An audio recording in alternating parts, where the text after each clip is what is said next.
Hello friends, welcome to my YouTube channel. तो इस video में हम क्या करने वाले हैं, इस वीडियो में जो है पार्ट वन वीडियो और पार्ट टू वीडियो का कंटिन्यूएशन है। हम कॉन्सेप्ट्स का डिस्कशन करेंगे और उसके साथ उनके एक एग्जांपल के तरह एक क्वेश्चन को सॉल्व भी करेंगे ताकि आपको बेटर अंडरस्टैंडिंग मिले और क्या आइडिया मिलेगी कि क्वेश्चंस किस तरह से सॉल्व होते हैं। तो जैसे कि आपने टाइटल देख लिया होगा, linear arrangement concept from basic for NMAT SNAP Maharashtra CET and OMETs. तो पिछले वीडियो में जो है हम इसका रिवीजन कर चुके हैं, पर इस वीडियो में हम फिर से एक बार रिवीजन कर लेंगे। तो रिवीजन में कैसे, अरेंजमेंट टॉपिक ये जो है हमारा अरेंजमेंट टॉपिक है अगर हम देखें तो। और अरेंजमेंट में क्या खास बात है, अरेंजमेंट्स में भी जो है सिर्फ अरेंजमेंट नहीं होते, 6 टाइप्स के डिफरेंट अरेंजमेंट होते हैं। जैसे कि पहले अगर हम देखें तो लीनियर अरेंजमेंट होता है, उसके बाद सर्कुलर अरेंजमेंट होता है, फिर रेक्टेंगुलर अरेंजमेंट होता है, फिर स्क्वायर अरेंजमेंट होता है, फिर रैंक्स एंड ऑर्डरिंग वाला अरेंजमेंट होता है, फिर लास्ट में कॉम्प्लेक्स अरेंजमेंट होता है। तो ये चीज का जो है लीनियर अरेंजमेंट क्या होता है ये हम इन डिटेल डिस्कस कर चुके हैं। जब in detail linear arrangement topic हमारा कंप्लीट हो जाएगा, उसके बाद जो है हम circular, rectangular, square, ranks and ordering, complex arrangement वाले टॉपिक सारे डिस्कस करेंगे। तो ये था अरेंजमेंट्स के बारे में छोटा सा एक इंट्रोडक्शन या रिवीजन कह सकते हैं। अब जो है लीनियर अरेंजमेंट का हम जो करेंगे, लीनियर अरेंजमेंट का रिवीजन करेंगे। लीनियर अरेंजमेंट में हमने अभी तक क्या देखा है, लीनियर अरेंजमेंट में हमने इसका कंप्लीट इंट्रोडक्शन देख लिया, थ्योरी देख ली, किस तरह से क्वेश्चन बनते हैं, किस तरह से सॉल्व किया जाता है। और सबसे पहले हमने देखा सिंगल रो। सिंगल रो क्या होता है, तो सिंगल रो को हमने एक एग्जांपल के थ्रू भी डिस्कस किया है। एग्जांपल वन के थ्रू हमने सिंगल रो को समझा है कि सिंगल रो क्वेश्चन किस तरह से बन के आते हैं और हमें किस तरह से सॉल्व करना है। फिर अगर बी देखें हम, तो मल्टीपल रो। तो मल्टीपल रो के लिए हमने जो है एग्जाम्पल 5 का यूज किया, जिसमें हमने क्वेश्चन को समझा कि कैसे क्वेश्चन को इंटरप्रेट करना है। जो हमें सेंटेंस दिया गया उसे किस तरह से डिकोड करके हमें कोड लैंग्वेज में लिखना है, हमारी खुद की कोड लैंग्वेज में, ताकि हमें जो है सॉल्विंग में जो है हेल्पफुल रहे। फिर हमें किस तरह से सारे कॉन्सेप्ट्स को अप्लाई करने हैं, हमें जो स्टेटमेंट दिए है उन्हें किस तरह से डिकोड करना है, सब ये सब हमने देखा। तो हमारा ये जो था पार्ट वन वीडियो जो था, तो पार्ट वन वीडियो में हमने पूरा ओवरऑल देख लिया था कि क्या क्या होता है लीनियर अरेंजमेंट में, एक्चुअली में होता क्या है। फिर हमने सारे टॉपिक्स के बारे में देख लिया था, मतलब ये आपको थोड़ा सा एक ओवरव्यू दे दिया था मैंने पार्ट वन में। सिंगल रो क्या आता है, मल्टीपल रो, फ्लोर अरेंजमेंट, शेड्यूलिंग, फिर उसकी लास्ट में स्ट्रेटेजी टिप्स। अब इस वीडियो में क्या खास होने वाला है, इस वीडियो में जो अगर हम देखें तो इस वीडियो में जो हम फ्लोर अरेंजमेंट्स किससे स्टार्ट करने वाले हैं, क्योंकि ऑलरेडी ये मल्टीपल रो तक हमारा हो चुका है, जिसमें हमने 2 क्वेश्चन डिस्कस भी कर चुके हैं जो कि पिछले वीडियो में हो चुका है। अब इसमें क्या करने वाले, इसमें जो है हम फ्लोर अरेंजमेंट्स का डिस्कशन करेंगे। फ्लोर अरेंजमेंट का एक क्वेश्चन डिस्कस करेंगे ताकि आपको बेटर अंडरस्टैंडिंग मिले। फिर शेड्यूलिंग का क्या है, एक क्वेश्चन डिस्कस करेंगे और लास्ट में स्ट्रेटेजी टिप्स डिस्कस करेंगे इसके लिए, लीनियर अरेंजमेंट के लिए, लीनियर अरेंजमेंट के टॉपिक्स में। तो आइए चलिए आगे बढ़ते हैं। ये जैसे कि हम जो है कंप्लीट कर चुके हैं सिंगल रो, ये क्वेश्चंस भी सॉल्व कर चुके हैं, तो हम डायरेक्ट फ्लोर अरेंजमेंट पे मूव करेंगे। तो ये फ्लोर अरेंजमेंट आपका टॉपिक है। इसमें क्या, हमें क्या चीज का ध्यान रखना है, फ्लोर अरेंजमेंट्स में क्या ध्यान रखना है, क्या है फ्लोर अरेंजमेंट, आपको पॉइंट वाइज में आपको समझाता हूँ। फ्लोर अरेंजमेंट क्या है, जैसे कि हम जो लीनियर अरेंजमेंट के तरह ही सिमिलर होता है। जैसे लीनियर अरेंजमेंट में क्या होता है कि हम जो है इन्हें हॉरिजॉन्टली जो है प्लेस करते हैं, क्या करते हैं, हॉरिजॉन्टली अरेंज करते हैं पीपल को। लेकिन फ्लोर अरेंजमेंट में क्या हो जाता है, फ्लोर अरेंजमेंट जैसे कि नाम बताता है, फ्लोर अरेंजमेंट में इस तरह से फ्लोर अरेंजमेंट होता है। इसमें सबसे नीचे का फ्लोर जो रहता है वो ग्राउंड फ्लोर रहता है, इस चीज का आपको हमेशा ध्यान रखना है। फिर first floor, second floor, third floor, fourth floor या फिफ्थ फ्लोर। अगर आपको क्वेश्चन में मेंशन हो कि ग्राउंड फ्लोर जो सबसे पहले जो है नीचे, वो बेसमेंट में जो है वो ग्राउंड फ्लोर है, तो आपको ग्राउंड फ्लोर कंसिडर करना है। अगर आपको नहीं दिया गया है कि ऐसा कोई ग्राउंड फ्लोर नहीं है, तो आपको क्या कंसिडर करना है, आपको जो है आपका फर्स्ट फ्लोर जो है, आपका जो ये फर्स्ट फ्लोर रहेगा, ये 1 से second floor 2, third floor third, यहाँ पर फोर्थ फ्लोर 4। तो इस तरह से आपको ध्यान रखना है। अगर आपको ग्राउंड फ्लोर क्वेश्चन में मेंशन नहीं है, तो आपको ग्राउंड फ्लोर किसी भी क्वेश्चन में यूज नहीं करना है। तो इस चीज का आपको ध्यान रखना है। तो ये था हमारा फर्स्ट पॉइंट। हम देखेंगे सेकंड पॉइंट, हमें क्या ध्यान रखना है इसमें। और जो ये टेक्निक्स जितने भी रहते हैं, जैसे लीनियर अरेंजमेंट में सॉल्व कर रहे थे, उस वही तरह के टेक्निक्स जो है हमें फ्लोर अरेंजमेंट में यूज करना है। तो किस तरह से इसमें पहले हमने देखा था कि लेफ्ट और राइट में जो है किस तरह से स्टेटमेंट फ्रेम्ड होते हैं। इसमें देखते हैं किस तरह से स्टेटमेंट फ्रेम होते हैं। तो ये थोड़ा सा मैं आपको एग्जांपल देता हूँ। A lives 3 floors above B, 3 floors above B. तो ये स्टेटमेंट क्या कर रहा है, एक ए जो है एक पर्सन है जो कि एक फ्लोर पे रह रहा है, वो क्या रह रहा है 3 फ्लोर्स, 3 फ्लोर ऊपर रह रहा है बी से, तो बी एक कई फ्लोर होगा। अब हमें पता नहीं है बी कौन सा नंबर का फ्लोर है, तो आपको असाइन भी नहीं करना है कि कौन सा नंबर का फ्लोर है। फिर यहाँ पर बी के ऊपर जो होगा फर्स्ट, बी के ऊपर भी फ्लोर होगा जिसमें बी के ऊपर एक फ्लोर होगा, यहाँ पर वो फर्स्ट पर्सन होगा। फिर यहाँ पर पर्सन नंबर 2 होगा और फिर थर्ड फ्लोर पे एक पर्सन होगा। ठीक है, तो स्टेटमेंट क्या कह रहा है, A lives 3 floors above B. तो मतलब ए कहाँ पर रह रहा है, ए जो है यहाँ पर रह रहा है, ए की जो ए का जो फ्लैट है यहाँ पर है। इस तरह से बी से थर्ड हो गया ना, बी से किस तरह से थर्ड हुआ, यहाँ पर 1 2 3, तो ये हो गई बी से थर्ड पोजीशन। तो इस तरह से स्टेटमेंट्स आते हैं, आपको ध्यान रखना है। और थोड़ा सा एक स्टेटमेंट आपको थोड़ा सा और एक्सप्लेन करना चाहूंगा, ताकि क्योंकि ये स्टेटमेंट जो है कंफ्यूजन क्रिएट कर सकता है। कौन सा स्टेटमेंट है, आपको इस चीज का थोड़ा सा नोट भी रखना है। 2 people live between A and C और no one lives above D. तो ये स्टेटमेंट क्या कह रहा है, 2 people live between A and C. अब 2 people live between A and C, तो हम किस तरह से प्लेस करेंगे, एक एक एक ए पर्सन जो होगा यहाँ पर एक फ्लोर पर होगा। थोड़ा सा मैं कलर चेंज कर लेता हूँ ताकि आपको समझ में आए। एक पर्सन है जो एक फ्लोर पर है, उसके नीचे एक फ्लोर है, उसके नीचे एक और फ्लोर है, मतलब ए के बीच में, ए और बी के बीच में, ए एंड सी के बीच में कितने फ्लोर है, 2 फ्लोर है, तो फ्लोर नंबर 1 फ्लोर नंबर 2। और सी के बीच में कौन सा फ्लोर है, ये है। तो एक केस केस ये बनेगा इस स्टेटमेंट का। और दूसरा केस क्या बन सकता है, दूसरा केस हो सकता है कि सी जो है ऊपर के फ्लोर पर हो और इसके बीच में 2 फ्लोर हो, 1 फ्लोर 2, एंड इस ए जो है सबसे लोअर वाले फ्लोर पर है। तो इस तरह से इसके केस बनेंगे, केस नंबर 1, और ये जो है यहाँ पर केस नंबर 2। और आइए थोड़ा सा और डिकोड करते हैं। फिर अगर हम देखें तो 2 people live between A and C, तो ये जो था फिक्स्ड स्टेटमेंट था, लेकिन इसमें केस बन रहे थे। अब क्या कह रहा है, no one lives above D. तो no one lives above D, इसका मतलब क्या होगा कि ये यहाँ पर 1 2 3, एक बिल्डिंग में अगर 5 फ्लोर्स है, तो ये अगर स्टेटमेंट कह रहा है no one lives above D, मतलब इसका मतलब क्या है कि डी जो है सबसे ऊपर के फ्लोर पर है और इसके ऊपर कोई भी फ्लोर नहीं है, जो बिल्डिंग का यहाँ पर एंड हो जा रही है बिल्डिंग्स के सारे फ्लोर। और अगर हम फर्स्ट स्टेटमेंट देखें, 2 people live between A and C, तो इसका एक और मतलब निकल सकता है। केस 3 बना देता हूँ मैं आपको ताकि आपको बेटर अंडरस्टैंडिंग मिले कि केस 3 क्या बन के आता है कि ए एंड सी, एक ए जो है ऊपर के फ्लोर पर है, सी जो है नीचे के फ्लोर पर है, और इसके बीच में जो है 1 2 3, हो सकता है इसके बीच में 3 फ्लोर हो सकते हैं। क्यों, क्योंकि ये क्या कह रहा है, 2 पीपल लिव बिटवीन, पीपल्स की बात हो रही है ये स्टेटमेंट में, पीपल की बात हो रही है, फ्लोर की बात नहीं हो रही है। तो हो सकता है फ्लोर 2 की जगह 3 भी हो सकते हैं। किस तरह से, फ्लोर नंबर 1 फ्लोर नंबर 2 और फ्लोर नंबर 3। अब इसमें कैसा हो सकता है, ए और सी के बीच में 2 पर्सन कैसे क्या रह सकते हैं जब 3 फ्लोर है। तो किस तरह से रह सकते हैं, हो सकता है यहाँ पर कोई एक्स पर्सन रह रहा हो, यहाँ पर कोई वाई पर्सन रह रहा हो, और ये जो सेकंड, ये जो बीच का फ्लोर है, ये वैकेंट फ्लोर है, मीन्स अभी तक ये फ्लोर अभी तक सेल ही नहीं, सेल हुआ नहीं होगा, या ये फ्लोर जो नंबर 2 पे है कोई रह नहीं रहा होगा, ये कारण हो सकता है। तो इस तरह से आपको स्टेटमेंट को डिकोड करते आना चाहिए, तभी जो है आप इनके सॉल्व कर पाएंगे फ्लोर अरेंजमेंट। तो फ्लोर अरेंजमेंट में सबसे इंपॉर्टेंट जो वर्ड है ये होता है वैकेंट फ्लोर वाला। अगर आप इसको ध्यान नहीं रखेंगे तो आपका जो है अरेंजमेंट गलत हो सकता है, और आप जो 99% जो करेक्ट कर चुके होगे आंसर या क्वेश्चन, हम कह सकते हैं वो आप जो है मिस्टेक कर सकते हैं। तो अब ये था हमारा बेसिक इंट्रोडक्शन था, बेसिक कुछ बातें हमने फ्लोर अरेंजमेंट के बारे में की। अब इसका एक क्वेश्चन ट्राई करेंगे तो आपको जो है बेटर अंडरस्टैंडिंग मिलेगी। अब ये है क्वेश्चन नंबर 8 आपके सामने। इस क्वेश्चन नंबर 8 का आपको स्क्रीनशॉट लेना है, क्योंकि मैं थोड़ा सा स्पेस लूंगा ताकि मुझे यहाँ पर सॉल्व करने के लिए स्पेस मिल जाए। तो आई होप कि आपने स्क्रीनशॉट ले लिया होगा। तो ये है क्वेश्चन नंबर 8, आइए इसे किस तरह से हम सॉल्व करेंगे देखते हैं।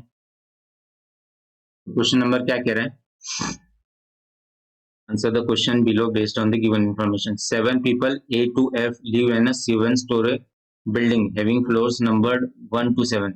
तो उसने इंफॉर्मेशन दे दी 7 people. क्या पर है? यहाँ पर है 7 people. 7 people A to F live in a 7-story building. मतलब 7-story building में रहते हैं. Having floor number 1 to 7.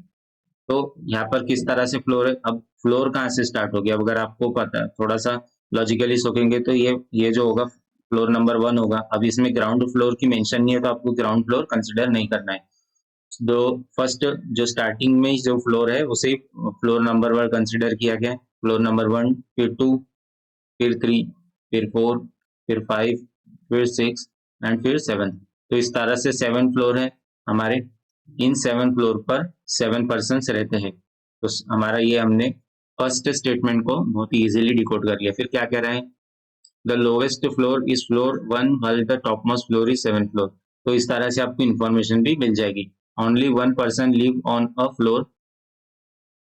Only one person lives on a floor. क्या थोड़ा सा क्वेश्चन में मिस्टेक है? नहीं, क्वेश्चन सही है. They study in a different college, Khalsa, KC, Vivekanand, Rizvi, Ruparel, Thakur and SIES and any other order. तो इस तरह से आपको इन कॉलेजेस के थ्रू हमें इन कॉलेजेस का भी नाम लिखना होगा अरेंजमेंट्स में. तो आपको ध्यान रखना है. अब क्या कह रहा है? Point number 1, exactly 1 person lives between the people who study in Vivekanand and Thakur. तो क्या कह रहा है? Exactly 1 person. ठीक है, तो हमारा पॉइंट नंबर 1 क्या कह रहा है? Exactly 1 person. मैं इसका पेन चेंज कर देता हूँ ताकि आपको.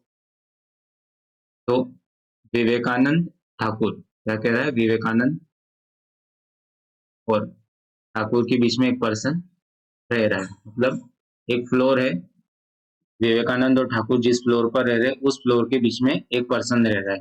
तो हो सकता है कि विवेकानंद ऊपर हो और ठाकुर नीचे हो, या हो सकता है ठाकुर ऊपर हो, अबव में हो, और विवेकानंद नीचे हो. तो इस तरह से हमें जब अरेंजमेंट्स को हम अप्लाई करेंगे तो हमें ध्यान रखना है. फिर हमारा पॉइंट नंबर 2 क्या कह रहा है? H lives on an even numbered floor. H कौन से है? इवन नंबर फ्लोर पे रहता है. मतलब क्या पॉसिबिलिटीज है इवन नंबर फ्लोर के लिए? 2, 4 एंड 6. सिर्फ 3 पॉसिबिलिटीज है H के लिए, 2, 4 एंड 6, क्योंकि इवन नंबर फ्लोर पे रहता है. And the person who studies in Vivekanand lives on an odd number floor. तो H जो है इवन नंबर पे रहता है और विवेकानंद वाला जो है वो किस तरह से? ऑड नंबर फ्लोर पे रहता है. अब हमें थोड़ी और इन्फॉर्मेशन लगेंगी ताकि हम जो है अरेंजमेंट्स को फिल कर सके. The person who studies in Khalsa. Point number 3 क्या कह रहा है? The person who studies in Khalsa lives on the 2nd floor. तो सबसे पहले हमें हमारा जो टारगेट पॉइंट मिल गया या स्ट्राइकिंग पॉइंट जो मिल गया वो है पॉइंट नंबर 3. क्या कह रहा है? The person who studies in Khalsa lives on the 2nd floor. तो 2nd फ्लोर पे कौन रहता है? 2nd फ्लोर पे वो पर्सन रहता है जो खालसा कॉलेज में पढ़ता है. तो ये हमने डायरेक्ट हमारे अरेंजमेंट में पुट कर दिया. 4th पॉइंट क्या कह रहा है? तो 2nd पॉइंट हमने यूज कर लिया, 1st यूज कर लिया, 3rd यूज कर लिया. क्या कह रहा है 4th point? E neither studies in SIES nor in Ruparel. अब हमें क्या कह रहा है? E neither studies in SIS nor in Ruparel. अब E कौन है? यहाँ पर E कौन है अगर हम देखें तो? ठीक है, तो इस तरह से ये भी ध्यान रखना है E कौन सा है. अब यहाँ पर ये टेबल हमें थोड़ा सा हमने मिस कर दिया कि ये नंबर्स भी आएंगे टेबल में, कॉलेज का नाम भी आएगा, और A से लेकर F तक जो पर्सन्स है उनके नाम भी आएंगे. थोड़ा सा अच्छा सा टेबल बना लेता हूँ ताकि आपको समझ बेटर अंडरस्टैंडिंग मिले.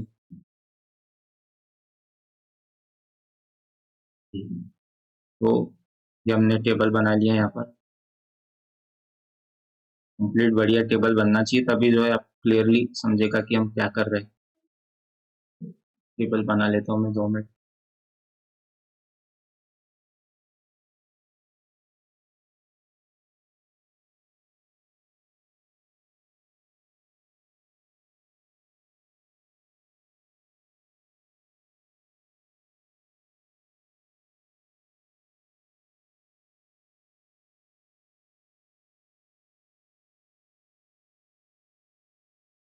तो ये हमारा टेबल बन गया. अब क्या करेंगे इस टेबल में? क्या क्या रहता है? ई नीदर स्टडीज इन SIS और नॉर इन रूपारेल. अब ये जो इन्फॉर्मेशन है इसे हम डायरेक्टली अप्लाई नहीं कर सकते.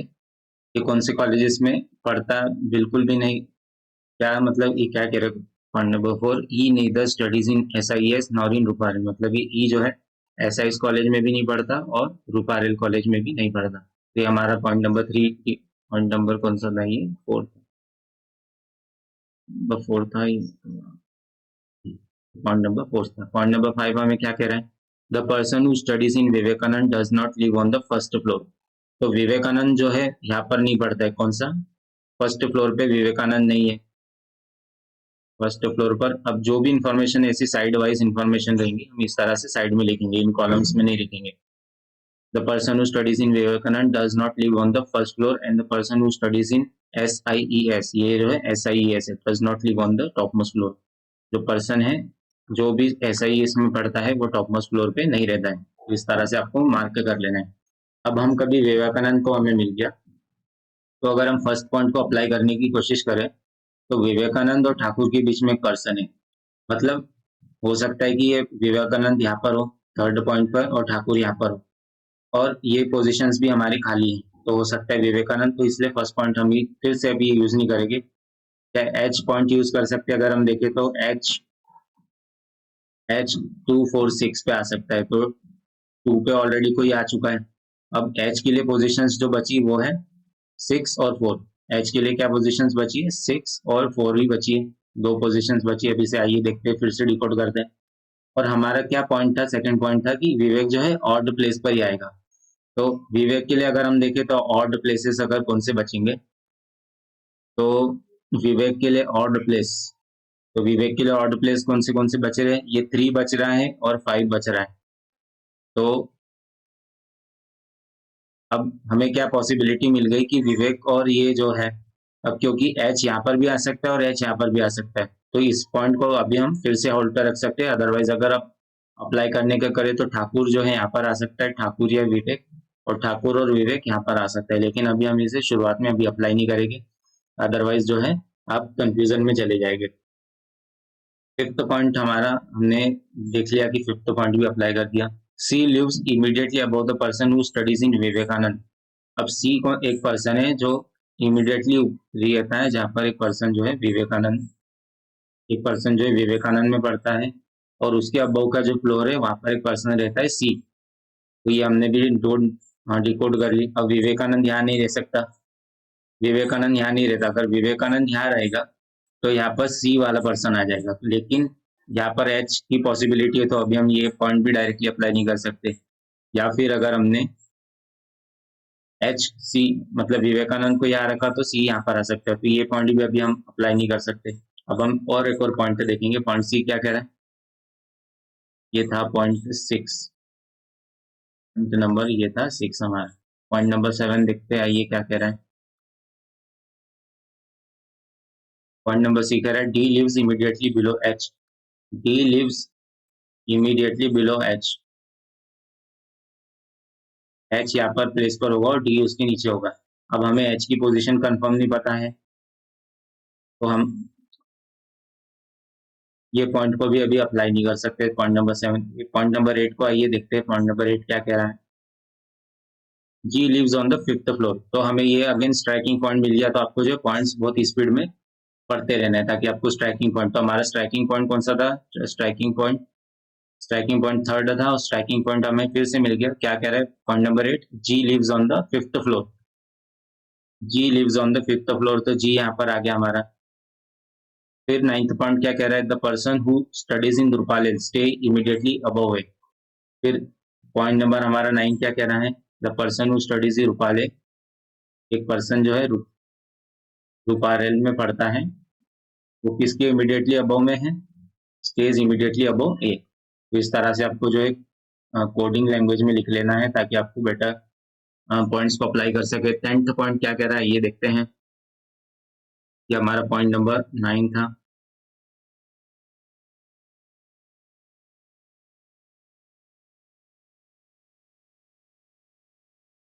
नंबर हमारा 10 क्या कह रहा है ये देखते हैं।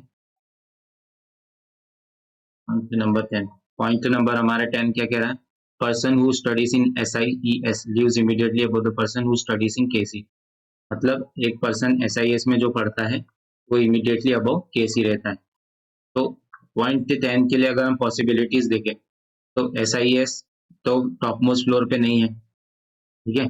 इसका मतलब एसआईएस कुछ ना कुछ, एसआईएस के लिए क्या पॉसिबिलिटीज बचती है, एसआईएस के लिए 6 5 4 3 यही बचता है। और पोजीशन यहाँ पर जो है, अब यहाँ पर क्या, यहाँ पर जो है केसी और एसआईएस दोनों नहीं आ सकता। यहाँ पर क्या नहीं आ सकता, एसआईएस यहाँ पर नहीं आ सकता क्योंकि ऑलरेडी खालसा आ चुका है। और यहाँ नीचे विवेकानंद भी नहीं आ सकता और केसी भी नहीं आ सकता है। तो इस चीज को आपको नोट करते जाना है। पॉइंट 10 ये था। फिर हमारा पॉइंट 11 क्या कहता है, A lives on an odd number floor. अब ए जो है ऑड नंबर फ्लोर पर रहता है, ये भी हमने डिकोड कर लिया। अब किस तरह से इंफॉर्मेशन को यूज करेंगे, अब कभी हम देखें ए के लिए क्या पोजीशंस बची। ए के लिए अगर हमारी देखें ऑड पोजीशंस क्या बची, तो यहाँ पर ऑलरेडी जी आ चुका है, यहाँ पर एच के लिए पॉसिबिलिटीज है, ठीक है। भाई हम देखते हैं किस तरह से इन इंफॉर्मेशन को यूज।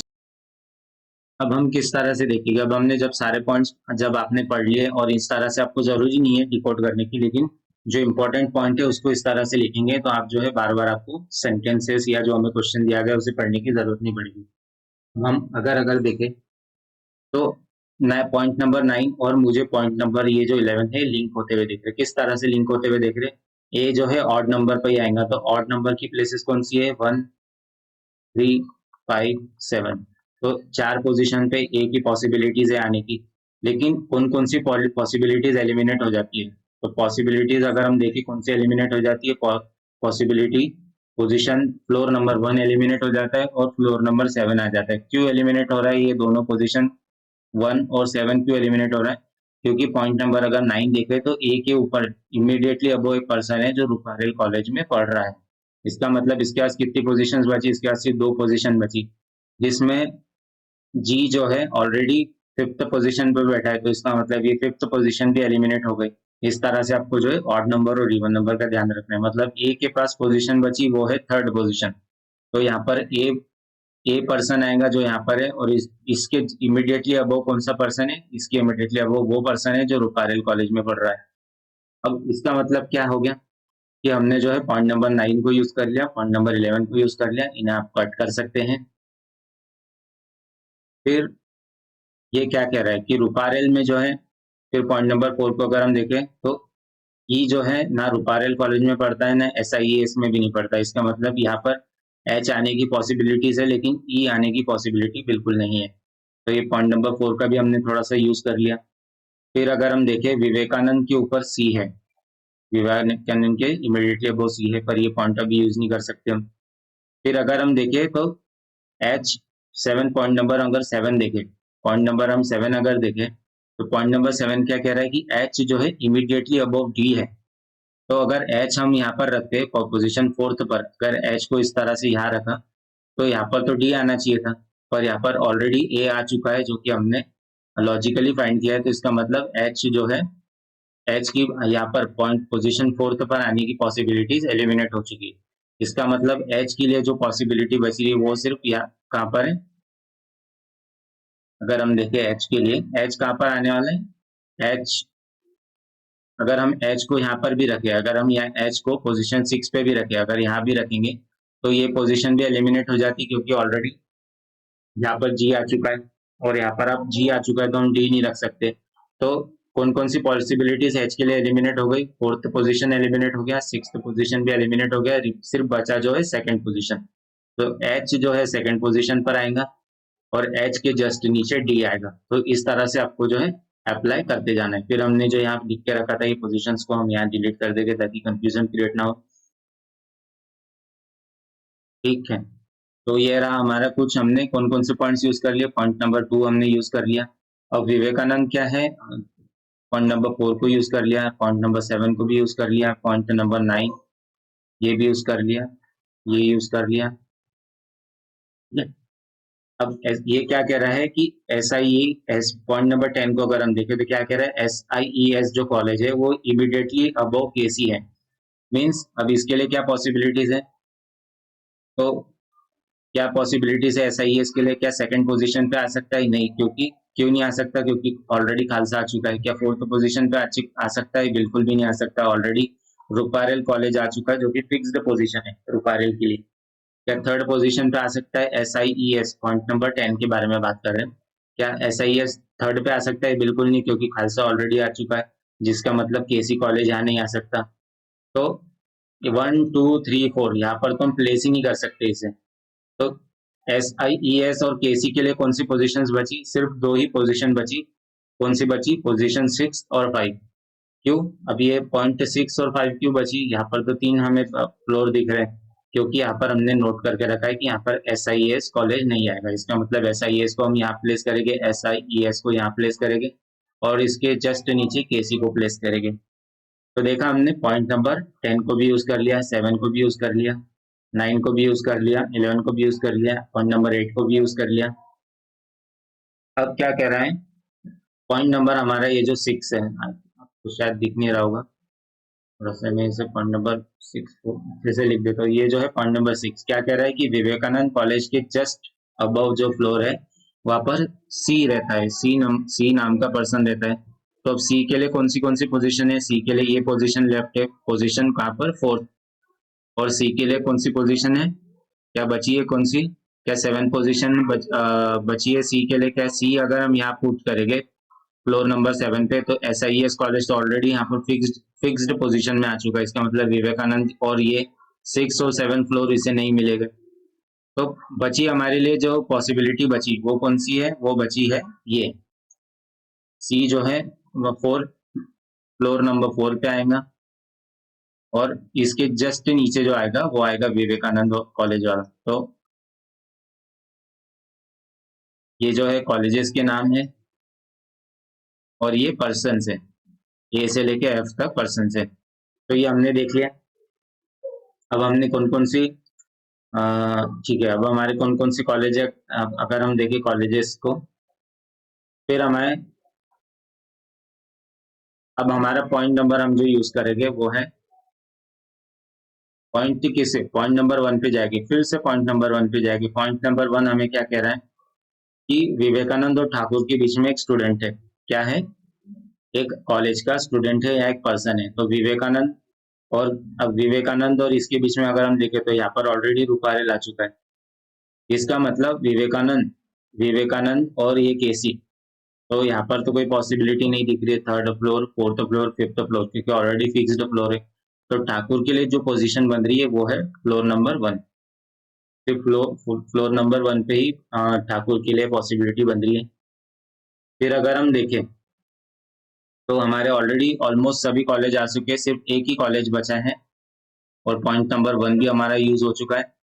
तो अगर हम देखें यहाँ पर हमें कौन कौन से कॉलेजेस के नाम दिए गए थे,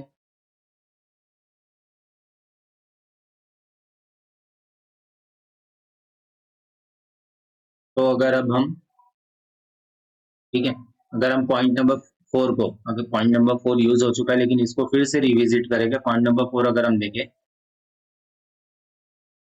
हाँ ठीक है, पॉइंट नंबर 4, तो पॉइंट नंबर 4 हमें क्या कह रहा है कि पॉइंट नंबर ई जो पर्सन है, ई पर्सन SIES कॉलेज में भी नहीं और रूपारेल में नहीं।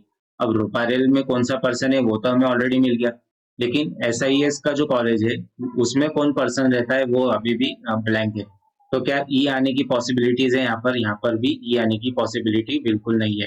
इसका मतलब हमें जो पर्सन दिए गए थे ABCDEFG, तो इसका मतलब कौन कौन से पर्सन को अपने फ्लोर मिल चुके हैं? तो A पर्सन को मिल चुका है फ्लोर, C को मिल चुका है, G को मिल चुका है, D को मिल चुका है। ओके, कितने पर्सन को मिल चुका है? 5 पर्सन को, GCAHD, H person, EFGH, H को भी मिल चुका है। तो DH क्या देखे, थोड़ा कुछ मिस्टेक तो नहीं किया? AC, ठीक है, G को भी मिल चुका है। तो हमारे पर्सन क्या, 2 मिनट जरा, A to F ही थे हमारे पर्सन, GH नहीं थे,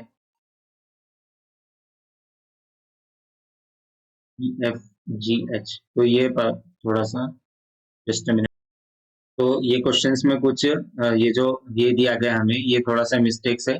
मतलब A to F दिया गया है, लेकिन कुछ इसमें के बीच में के लेटर्स को मिस कर दिया गया है और उनके जगह क्या क्या कर दिया गया है। उसमें से कौन सा मिसिंग है लेटर, मुझे लगता है कि जो एफ लेटर है, ये एफ लेटर जो है इसमें से मिसिंग है। और इसने क्या किया है, आगे एफ की जगह नेक्स्ट लेटर यूज कर लिए कौन से, जी और एच। तो एफ लेटर जो है इसने शायद मिस कर दिया है इस क्वेश्चन में। और इस वजह से क्या हो रहा है कि अब हमें पोजीशन ढूंढनी पड़ रही है। तो हमारे कौन कौन से लेटर यूज हो चुके हैं, अब अगर हम देखें तो ए यूज हो चुका है, सी यूज हो चुका है, डी यूज हो चुका है, जी यूज हो चुका है, एफ यूज। अब कौन से दो लेटर बचे, ई और बी ही बचे। तो ई तो यहाँ पर ई नहीं आ सकता, यहाँ का मतलब ई यहाँ पर नहीं आ सकता। इसका एक ही मीनिंग है कि बी जो है यहाँ पर आएगा और ई पर्सन जो है टॉप मोस्ट फ्लोर पे आएगा। और हमारे अगर हम कॉलेजेस का नाम देखें, जैसे कि मैंने कहा था कॉलेजेस का नाम भी आपको ध्यान रखना है। तो खालसा आ चुका है, केसी आ चुका है, SIEH आ चुका है, और ठाकुर आ चुका है, रूपारेल आ चुका है, विवेकानंद आ चुका है। तो लास्ट में जो 7th फ्लोर पर रह रहा है जो पर्सन, ई पर्सन है, वो कौन से कॉलेज में जाता है, वो है रिजवी कॉलेज में जाता है। तो ये रहा हमारा, इस तरह से आपको जो है इंफॉर्मेशन को डिकोड करना है, इस तरह से पॉइंट वाइज बनाना है। अब क्योंकि मैं बिगनर लेवल स्टूडेंट्स के मैं ये सपोज कर रहा हूँ कि आप जो है बिगनर लेवल स्टूडेंट्स है, तो आपको इस तरह से सॉल्व करने का प्रोसेस कुछ इस तरह से रहना चाहिए। अगर आप जो है ऑलरेडी इंटरमीडिएट लेवल स्टूडेंट है, तो आई थिंक कि आप जो है ये जितने भी स्टेप, तो अगर आपका एक्यूरेटली, अगर आप जो है एक्यूरेसी बहुत अच्छी है, तो आप ये स्किप्स ऐड कर सकते हैं, ये जितने भी स्टेप्स है। अदरवाइज अगर आप ये क्वेश्चन नहीं सॉल्व कर पा रहे हो, तो आपको जो है इस तरह से आपको सॉल्व करना है। तो थोड़ा सा मैं आपके लिए स्पेस, या आप चाहे तो इसका स्क्रीनशॉट ले सकते हैं इसके सॉल्यूशन का, और इसको एक बार जरूर आप ट्राई कीजिए, खुद भी सॉल्व करके कोशिश कीजिए कि आप खुद सॉल्व करके आप इस तरह से एक टेबल बना सके। अब ये था हमारा एग्जाम्पल 8। और इसी में जो है अब हम, ये था हमारा कौन सा था, फ्लोर अरेंजमेंट का था। अब क्योंकि जरा 32 मिनट्स का वीडियो हो चुका है, तो अब जो है हम ट्राई करेंगे कि इसमें थोड़े और कुछ कोई एक शेड्यूलिंग का हम जरूर कर लेंगे सॉल्व, ताकि जो है आपको अंडरस्टैंडिंग मिल जाए। अब क्या कह रहा है क्वेश्चन, क्वेश्चन क्या कह रहा है, हु स्टडीज इन SIES। तो अगर हम पिछले हमारा जो फिगर बना था, जो हमारा SIES में कौन पढ़ रहा है, अगर हम देखें तो SIES में कौन पढ़ रहा है, SIES में पढ़ रहा है वो है बी। SIES में कौन पढ़ रहा है, बी। तो इसका आंसर जो होगा, करेक्ट ऑप्शन होगा, option number 3 is the correct answer for this question. फिर अगर हम देखें क्वेश्चन नंबर 2 क्या कह रहा है, the person living immediately below C studies in which college. Immediately below C, immediately below C कौन है, इमीडिएटली बिलो सी है ए, और ये कौन से कॉलेज में पढ़ रहा है, विवेकानंद में पढ़ रहा है। तो ये हमारा आंसर हो गया क्वेश्चन नंबर 2 का, Vivekanand is the correct answer. फिर थर्ड क्वेश्चन क्या कह रहा है, which of the following combination is correct, D1 Thakur. तो अब जिस तरह से अगर ये कॉम्बिनेशन आपको दे दिए, तो ये कॉम्बिनेशन आपको चेक करने पड़ेंगे, क्या D1 ठाकुर सही है, क्या फर्स्ट पोजीशन पे D1 ठाकुर है, yes this is the correct position. क्या है, फर्स्ट फ्लोर पे एक पर्सन है जो कि उसका नाम डी है, वो ठाकुर कॉलेज में जाते हो। तो हमें फर्स्ट ऑप्शन जो हमें दिया गया था वो बहुत ही एग्जैक्टली करेक्ट है। तो फर्स्ट आंसर हम बिल्कुल कॉन्फिडेंस के साथ जो है मार्क कर सकते हैं कि क्वेश्चन 3 का जो आंसर है D1 उससे ठाकुर है। अगर आपने फिगर बना लिया, तो आप इस तरह से इन्हें भी चेक कर सकते हैं, D7 विवेकानंद क्या ये सही है, E2 खालसा ये क्या सही है, क्या ये ई पर्सन क्या ये सेकंड फ्लोर पर रहता है, क्या ये खालसा कॉलेज में पढ़ता है। इस तरह से चेक कर सकते हैं इसके बारे में, इसके बारे में। तो आप इस तरह से क्रॉस चेक कर सकते हैं।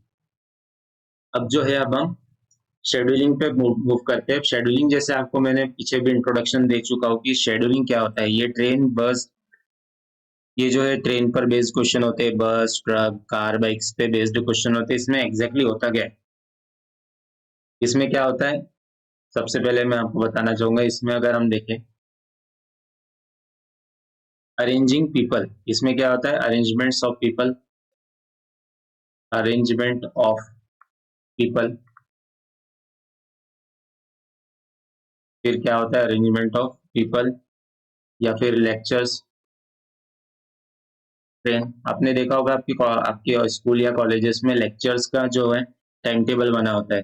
तो वो उसी तरह का कुछ जो चार्ट आपके लिए बना होता है वो उसी पर बेसिस पर अगर हम वो चार्ट प्रॉपरली देखें तो उसी के बेसिस पर क्वेश्चंस बन के आते हैं। ट्रेन है, फिर इवेंट्स इन स्ट्रेट लाइन। जैसे हम कॉलेज और स्कूल्स में देखते हैं कि हमारे एक के पीछे एक पीरियड्स होते हैं, तो ये शो करता है, क्या शो करता है, शेड्यूलिंग को शो करता है। अब ये क्या हो सकता है, शेड्यूलिंग क्या है, arrangement of people, lecture, train, event in straight line, मतलब बहुत सारी चीजों का हो सकता है। किस टर्म्स में होता है, इन टर्म्स ऑफ किस टाइम, हमें टाइम दिया हो सकता है, हमें डे दिया गया हो, मंथ दिया गया हो, ईयर दिया गया हो, या फिर और कुछ भी दिया जा सकता है, मतलब क्या यूनिट में दिया गया है।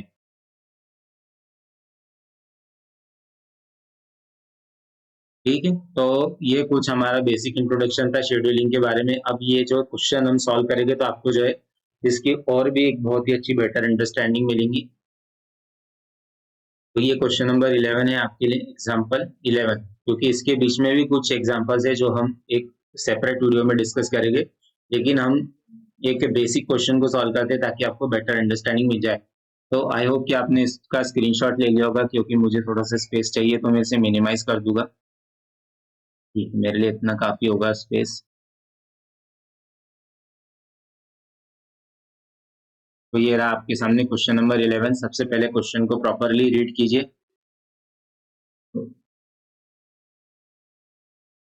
क्या कह रहा है, answer the question based on the instruction given. ठीक है, सौराष्ट्र एक्सप्रेस, कुछ एक्सप्रेस का नाम दे दिया गया हमें, जनता, Rajdhani, Duronto, Shatabdi, Karnavati are express train reaching CST Shivaji terminus, Chhatrapati Shivaji terminus from different location and their arrival time in AM is as follow. 8 सुबह का टाइम दिया गया है, 8:15, 6:35, 5:30, 7 बजे, फिर 6:15 and 7:45 in no specific order.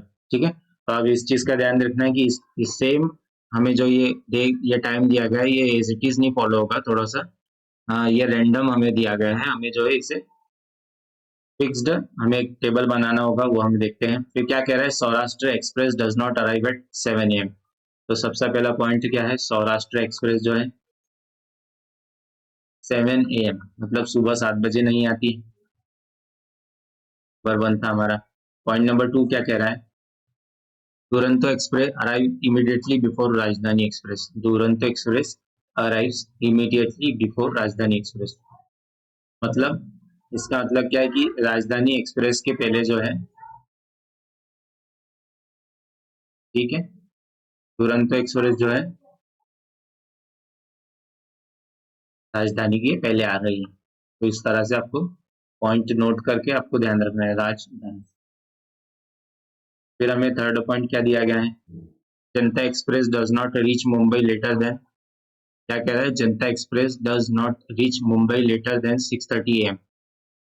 Janata express does not reach later than 6:30 AM। तो आपको जो है पॉइंट्स को थोड़ा सा मेमोराइज भी करना पड़ेगा, मतलब आपको रिमेम्बर याद रखना पड़ेगा कि पॉइंट्स के क्या क्या है। But is not the first to arrive. ठीक है, मतलब ये फर्स्ट में भी नहीं आ रहा। अब हमने इन्फॉर्मेशन देख लिया, अब हमें किस तरह से टेबल बनाए इसे देख लेते हैं। सबसे पहले मैं आपके लिए टेबल बना देता हूँ।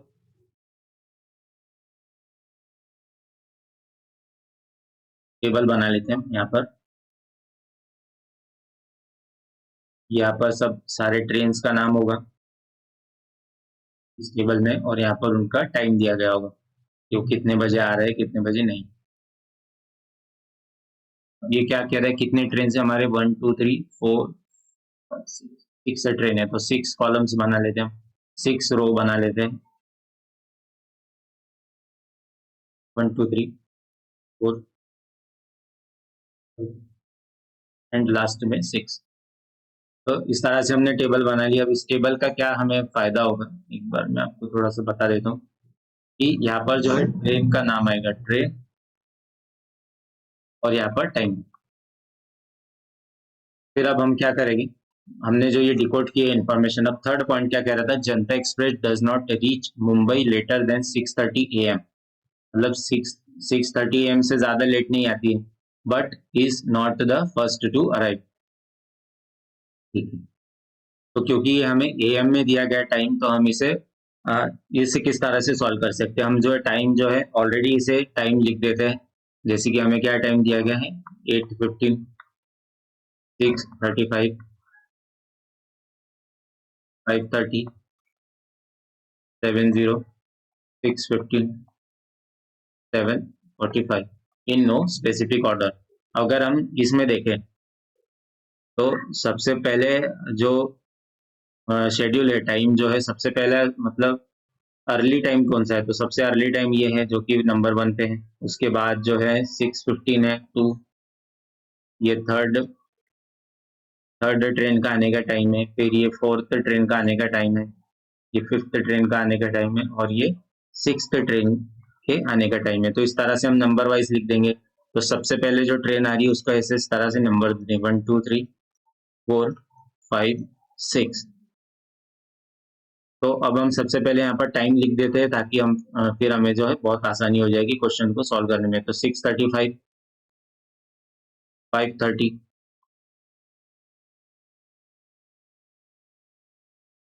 1 पे कौन आ रहा है, 1 पे आ रहा है 5:30, सेकंड पे आ रहा है 6:15, थर्ड पे आ रहा है 6:35, फोर्थ पे आ रहा है 7 बजे। फिर फिफ्थ ट्रेन जो आ रही है वो 7:45 पे आ रही है, और सिक्स्थ ट्रेन जो है वो 8:15 पर आ रही है। अब हमें जो है ट्रेन हमें दिए गए, इन्हें इन्हें डिकोड करना है। अब क्या कह रहा है कि जो थर्ड पॉइंट क्या कह रही थी, Janata express does not reach Mumbai later than 6:30। मतलब जनता एक्सप्रेस जो है, जनता यहाँ पर भी नहीं आएगी, जनता यहाँ पर भी नहीं आएगी, जनता यहाँ पर भी नहीं आएगी, कोई चांस ही नहीं है जनता का यहाँ आने का, जनता एक्सप्रेस का आने का यहाँ पर भी चांस नहीं। जनता आने का मतलब जनता एक्सप्रेस जो आ सकती है, सिर्फ उसके बाद दो पॉसिबिलिटी है, 5:30 बजे की और 6:15 की। लेकिन आगे और क्या कह रहा है, but it is not the first train to arrive. अब सबसे पहली ट्रेन कौन सी आ रही है, वो 5:30 बजे। तो हमें पॉइंट क्या कह रहा है कि जनता एक्सप्रेस वो ट्रेन नहीं है जो सबसे पहले आ रही है। इसका मतलब जनता एक्सप्रेस ऐसी ट्रेन है जो सेकंड नंबर पे आ रही है, और वो कितने बजे आ रही है, 6:15 को आ रही है। तो हम इसे नोट कर लेंगे, हमारा पॉइंट 3 कंप्लीटली यूज हो गया। शताब्दी express does not arrive before Karnavati express. मतलब ये पॉइंट क्या कह रहा है, हमें फोर्थ पॉइंट क्या कह रहा है कि हमारी जो शताब्दी एक्सप्रेस है does not arrive before Karnavati, मतलब कर्नावती एक्सप्रेस पहले आएगी, कर्नावती के बाद हमारी शताब्दी आएगी। ठीक है, इस तरह से आपको नोट कर लेना है। इसी तरह हमने ये भी नोट करके रखा है कि दुरंतो पहले आएगी, फिर राजधानी आएगी। अब इसे है जो है हमें प्रॉपरली, पॉसिबिलिटीज ज्यादा है तो पॉसिबिलिटीज को नैरो करने के लिए फिफ्थ पॉइंट पे जाएंगे, Saurashtra express arrive exactly 45 minutes after राजधानी। तो इस पॉइंट का क्या मतलब है, Saurashtra express arrive exactly 45 minutes. मतलब ये जो सौराष्ट्र एक्सप्रेस है, फिफ्थ पॉइंट क्या कह रहा है, Saurashtra express arrives exactly 45 minutes after राजधानी। तो राजधानी के पहले जो आ रही है सौराष्ट्र आ रही है, और उनके बीच में क्या डिफरेंस है, उनके बीच में डिफरेंस है 45 मिनट का। तो इस पॉइंट को किस तरह से यूज करेंगे, हम जो है टाइम को देखेंगे, क्या 30, क्या इसमें 45 का डिफरेंस है, हाँ 45 का डिफरेंस है। क्या इसमें 45 का डिफरेंस है, इसमें बिल्कुल नहीं। क्या इसमें 45 का डिफरेंस है, नहीं इसमें। और इसमें क्या है, 45 का डिफरेंस है, बिल्कुल नहीं। क्या इसमें 45 का डिफरेंस है, यस इसमें 45 का है, इसमें 45 का है। क्या 7:45 और 4:15 इसके बीच में क्या 45 का डिफरेंस बन रहा है, नहीं ये 30 मिनट्स का डिफरेंस बन रहा है। तो कौन कौन सी पॉसिबिलिटीज बन रही है हमारी 45 डिफरेंस वाली, 45 वाली ये बन रही है, और सिर्फ ये बन रही है। लेकिन ये क्या कह रहा है कि सौराष्ट्र एक्सप्रेस 45 मिनट पहले आ रही है राजधानी के। तो यहाँ पर तो हमने जो पॉसिबिलिटी जो बन रही थी, अब यहाँ पर ऑलरेडी जनता एक्सप्रेस आ रही है, मतलब वो 6:15 को नहीं आ सकती। इसका मतलब जो हमारे पास पॉसिबिलिटी बची वो बस यही बची कि सौराष्ट्र एक्सप्रेस फोर्थ नंबर पर जो आएगी, सौराष्ट्र एक्सप्रेस आएगी 7 बजे, और उसके बाद राजधानी एक्सप्रेस आएगी जो कि आएगी 7:45 पर आएगी। फिर और क्या हमारा पॉइंट है, अब हमारा पॉइंट नंबर 5 हमने यूज कर लिया, और ये पॉइंट नंबर 4 को अगर हम यूज करें तो पॉइंट नंबर 4 को अभी होल्ड पर रखेंगे। क्या पॉइंट नंबर 4 में शताब्दी express does not arrive before Karnavati, मतलब कर्नावती के बाद में जो है शताब्दी आती है। इसका क्या मतलब आ सकता है, थोड़ा सा हम वेट करेंगे, थोड़ा सा और पॉइंट को जो है सारे पॉइंट्स को हम, जैसे हमने पॉइंट नंबर 1 को यूज कर लिया, पॉइंट नंबर 1, फिर पॉइंट नंबर 2 क्या कह रहा है, Duronto express arrive immediately before राजधानी।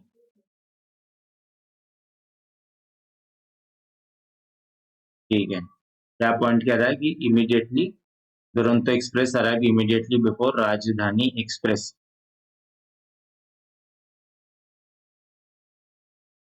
2 मिनट थोड़ा सा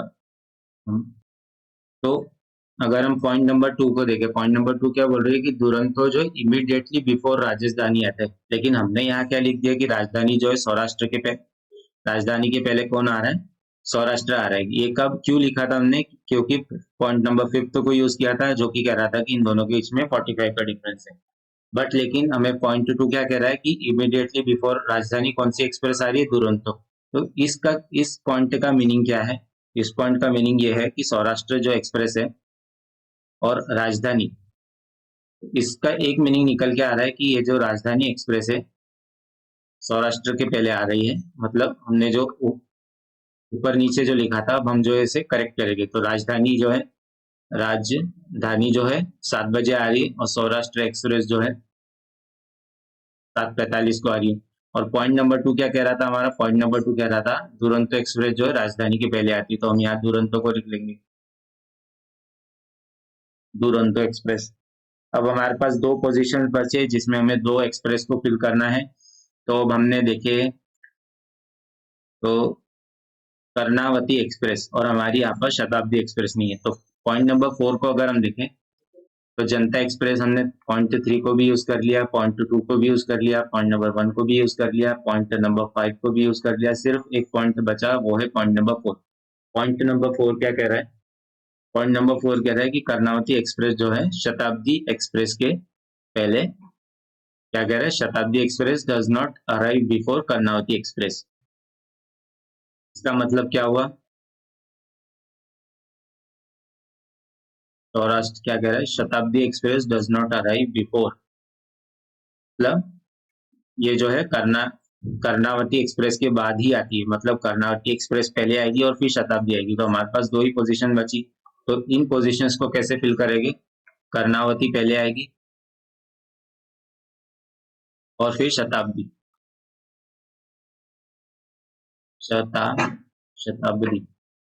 तो इस तरह से हमने चार्ट को फिल कर लिया। ठीक है, बहुत ही इजी क्वेश्चन था, आई होप कि आपको समझ में आ गया। अगर आपको समझ में नहीं आया तो आपको इसको फिर से एक बार रिपीट करके देखना है। अगर आपको फिर भी नहीं समझ में आता है तो आपको कमेंट सेक्शन में मुझे डाउट पूछ लेना है। तो हमने सबसे पहले क्या किया, हमने सारे पॉइंट्स को इस तरह से लिखा। एक बिगनर लेवल स्टूडेंट को क्या करना चाहिए, इस तरह से पॉइंट को लिख लिया। हमने क्या लिख लिया, पहले सौराष्ट्र क्या कह रहा है कि सौराष्ट्र, पहला पॉइंट क्या कह रहा है, does not arrive at, Saurashtra express does not arrive at 7 बजे, मतलब 7 बजे नहीं आती, मतलब ये 7:00 AM पर यहाँ पर शताब्दी वाली पॉसिबिलिटी चली गई। यहाँ पर सबसे पहले शताब्दी वाली पोजीशन चली गई, शताब्दी यहाँ पर नहीं आ सकती है 7 बजे। ठीक है, फिर पॉइंट नंबर 2 क्या कह रहा था कि दुरंतो एक्सप्रेस इमीडिएटली आ रही है राजधानी के पहले।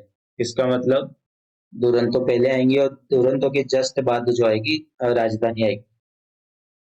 फिर हमें थर्ड पॉइंट देखे, थर्ड पॉइंट क्या कह रहा है कि जनता जो एक्सप्रेस है, जनता एक्सप्रेस जो है 6:30 बजे के बाद बिल्कुल नहीं आएगी। ठीक है, मतलब जो टाइम टेबल होगा उसके अनुसार जो है जनता एक्सप्रेस 6:30 बजे के बाद बिल्कुल नहीं आएंगी। 6:30 बजे के या तो वो पहले आ सकती है या 6:30 बजे आ सकती है। फिर हमने क्या किया, पॉइंट 4 को डिकोड किया, शताब्दी express does not arrive before Karnavati. फिर हमने इससे पॉइंट 4 को इस तरह से लिख लिया कि शताब्दी एक्सप्रेस जो है कर्णावती के बाद में ही आएगी और कोई चांस उसके पास है नहीं। फिर हमने सबसे इजी करने की कोशिश, इस क्वेश्चन को इजी करने की कोशिश कैसी करी, हमने जो टाइम था इसे लिख लिया फिर हमने, क्योंकि हमें पता था ये जो है मॉर्निंग टाइम था, तो मॉर्निंग में सबसे पहले जो ट्रेन आएगी वो आएगी 5:30 बजे, फिर दूसरी ट्रेन आएगी वो 6:15 को आएगी, तीसरी जो है वो 6:35 को आएगी, फिर फोर्थ ट्रेन जो है 7 बजे आएगी, फिर फिफ्थ ट्रेन जो है 7:45 को आएगी, और सिक्स ट्रेन जो है 8:15 को आएगी। तो हमने इन सारे टाइम को प्रॉपरली लिख दिया ताकि आपको कोई कंफ्यूजन ना हो और आपको जो है इनके प्लेसमेंट्स में कोई प्रॉब्लम ना हो। इसकी वजह से क्या हो गया कि हमारा जो ये टाइम वाला टेबल जो था, हमने बहुत ही क्विकली इसे फिल कर दिया। फिर अब हमें जो सिर्फ हमें अब जो था सिर्फ एक्सप्रेस का नाम लिखना था, तो ये हमने एक्सप्रेस का नाम लिख दिया। अब किसे हमने किस तरह से इसे आइडेंटिफाई किया इन एक्सप्रेस को, आइए जानते हैं। तो किसे इसे किस तरह से हमने सॉल्व किया, तो आइए मैं फिर से आपको एक बार दिखाता हूँ कि क्या कह रहा था कि जनता एक्सप्रेस, सबसे पहले हमने पॉइंट नंबर 3 का यूज किया। जब पॉइंट तो सारे लिख लिए थे लेकिन हमने पॉइंट नंबर 3 को यूज किया, क्यों? क्योंकि वही हमारा स्ट्राइकिंग पॉइंट था। क्या कह रहा था कि ये 6:30 बजे के बाद आती नहीं है, ठीक है। लेकिन थर्ड पॉइंट में क्या कह रहा था कि ये सबसे पहले आने वाली ट्रेन भी नहीं है, मतलब फर्स्ट पोजीशन पे 5:30 बजे आने वाली ट्रेन भी नहीं है, और ये ट्रेन 6:30 बजे के बाद नहीं आती। तो इसकी वजह से क्या पॉसिबिलिटी बच रही थी? इसकी वजह से पॉसिबिलिटी बच रही थी कि इसके पास एक ही पॉसिबिलिटी थी कि ये 6:15 को ही आ सकती थी, ठीक है। फिर हमने पॉइंट नंबर 3 को यूज कर लिया। फिर हमने कौन सा पॉइंट यूज किया, आइए देखते हैं। क्या कह रहा था? सौराष्ट्र एक्सप्रेस जो है 7 बजे नहीं आती, तो हमने इस तरह से फिर नोट कर लिया इसे। फिर सौराष्ट्र एक्सप्रेस क्या कह रहे थे? सौराष्ट्र एक्सप्रेस जो है 7 AM को नहीं आ रही है, तो यहाँ पर हमने ये भी लिख लिया कि यहाँ पर शताब्दी भी नहीं आ रही है और यहाँ पर सौराष्ट्र एक्सप्रेस भी नहीं आ रही है। तो अगर आप इस पॉइंट नंबर 1 को ऑलरेडी लिख लेते तो शायद हमने जो बीच में जो मिस्टेक करी थी वो नहीं करते हम। इसलिए आपको ये पॉइंट्स का प्रॉपरली यूज करना है। तो ये फिर हमने यूज कौन सा किया पॉइंट? हमने जो पॉइंट यूज किया थर्ड पॉइंट के बाद, हमने पॉइंट नंबर 5 को यूज किया। क्या कह रहा था कि सौराष्ट्र एक्सप्रेस और राजधानी एक्सप्रेस के बीच में 45 मिनट्स का गैप है। फिर अगर हम देखें तो इसके लिए पॉसिबिलिटी थी बस ये, और इसके लिए पॉसिबिलिटी थी बस ये। अब इससे क्या हो रहा था कि यहाँ पर ऑलरेडी जनता एक्सप्रेस आ चुकी थी, तो यहाँ पर ना सौराष्ट्र आ सकती थी ना राजधानी आ सकती थी। तो मतलब राजधानी के लिए जो पोजीशन बची थी, राजधानी सौराष्ट्र के लिए, वो सिर्फ ये बची थी। और उसमें भी क्या ट्रिक थी कि सौराष्ट्र एक्सप्रेस जो थी, अगर हमने पॉइंट नंबर 1 को देखे तो 7 बजे सौराष्ट्र एक्सप्रेस आने की पॉसिबिलिटी नहीं है, मतलब उसे वो समय अलॉट नहीं हुआ है। तो फिर सौराष्ट्र के लिए पॉसिबिलिटी बच रही थी कि वो कितने बजे आए, तो उसके लिए जो समय था वो था 7:45 को। फिर हमने राजधानी और सौराष्ट्र को यहाँ पर लिख लिया। फिर हमने, क्योंकि पॉइंट नंबर 3 को सबसे पहले यूज किया, फिर पॉइंट नंबर 5 को यूज किया। फिर हमने किस पॉइंट को यूज किया? पॉइंट नंबर किसे यूज किया? तो हमने पॉइंट नंबर फिर हमने 2 को यूज किया। क्या कह रहा था? दुरंतो एक्सप्रेस जो है इमीडिएटली बिफोर राजधानी आ रही है, तो राजधानी यहाँ पर आ चुकी थी 7 बजे, तो इसके पहले कौन आएगी एक्सप्रेस जो आएगी? वो आएगी दुरंतो एक्सप्रेस। ये भी हमने नोट कर लिया, ये भी नोट कर लिया। फिर हमारे पास 2 पोजीशंस बची थी। अब इन 2 पोजीशंस को हम किस तरह से फिल कर सकते थे? तो हमारे पास जो लास्ट पॉइंट बचा था, वो लास्ट पॉइंट हमारा कौन सा था? हमारा लास्ट पॉइंट बचा था वो था पॉइंट नंबर 4। पॉइंट नंबर 4 क्या था? कह रहा था कि कर्णावती एक्सप्रेस जो है शताब्दी के बाद नहीं आती। मतलब पॉइंट ऐसा दिया गया था, कर्णावती एक्सप्रेस शताब्दी एक्सप्रेस के बाद नहीं आती, बट इसका मीनिंग क्या था कि कर्णावती एक्सप्रेस पहले आएगी और फिर उसके बाद किसी भी पोजीशन पे शताब्दी एक्सप्रेस आ सकती है। तो फिर हमने ये जो नंबर करके रखा था 1 2 3, तो सबसे पहली पोजीशन कौन सी थी? वो पोजीशन थी टॉप मोस्ट। यहाँ पर हमने कर्णावती को लिख दिया, यहाँ पर हमने शताब्दी को लिख दिया। तो इस तरह से बहुत ही आसान तरीके से हमारा क्वेश्चन सॉल्व हो गया। तो आइए देखते हैं इसके क्वेश्चंस क्या बनते हैं। क्वेश्चन क्या कह रहा है? When does Janata express arrive? तो जनता एक्सप्रेस कितने बजे आ रही है? जनता एक्सप्रेस आ रही है 6:15 AM को। तो option number 1 is the correct answer for this question. फिर अगेन हमारा क्या क्वेश्चन है? क्वेश्चन नंबर 2 क्या कर रहा है? विच ट्रेन अराइव फर्स्ट? कौन सी ट्रेन आ रही है? और क्या कह रही है? How many train arrive after Duronto? तो सबसे पहले आने वाली ट्रेन कौन सी है? सबसे पहले आने वाली ट्रेन कौन सी है? हमारी कर्णावती एक्सप्रेस है। और दुरंतो के बाद कितने ट्रेन आ रही है? 1 2 एंड 3। तो ये हमारे आंसर्स भी हमने बहुत ही क्लियरली मिल गए। तो हमारी सबसे पहले आने वाली ट्रेन कौन सी है? कर्णावती, जो कि है ऑप्शन नंबर 3। और दुरंतो के बाद कितनी ट्रेन आ रही है? तो number of trains which are arriving after Toronto is 3। तो इसका आंसर जो है ऑप्शन नंबर 4। तो ये बहुत ही इजी क्वेश्चन था, लेकिन इससे भी हम थोड़े से मीडियम लेवल के क्वेश्चन सॉल्व करेंगे। तो आपको जो है सिंगल रो पे एक सेपरेट वीडियो मिल जाएगा, मल्टीपल रो पे एक सेपरेट वीडियो मिल जाएगा आपको। फिर आपको रैंक्स एंड ऑर्डरिंग पे एक ranks and ordering floor arrangement पे आपको सेपरेट वीडियो मिलेगा, शेड्यूलिंग पे एक सेपरेट वीडियो मिलेगा। तो ये था हमारा क्वेश्चंस। अब इन क्वेश्चंस को डील करने की स्ट्रैटेजी, जैसे कि मैंने कहा कि हम जो है लास्ट में डिस्कस करेंगे कि इसको सॉल्व करने की क्या स्ट्रैटेजीज है। तो ऑलरेडी हम जो है डिस्कस कर चुके हैं, बट एक बार फिर से शॉर्ट में आपको बता देता हूँ कि क्या है। जब हम अगर सिंगल रो के बारे में बात करेंगे, सिंपल बातें जो हम पहले भी कर चुके हैं, सिंगल रो क्या कह रहा है।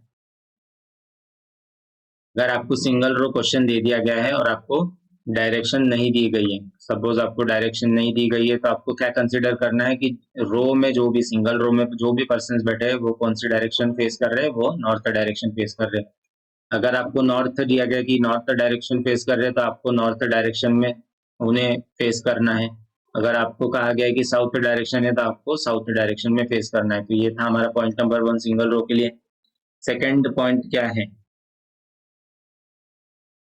ठीक है, ये राइट एंड लेफ्ट वाले जो स्टेटमेंट है इनका आपको खास ध्यान रखना है।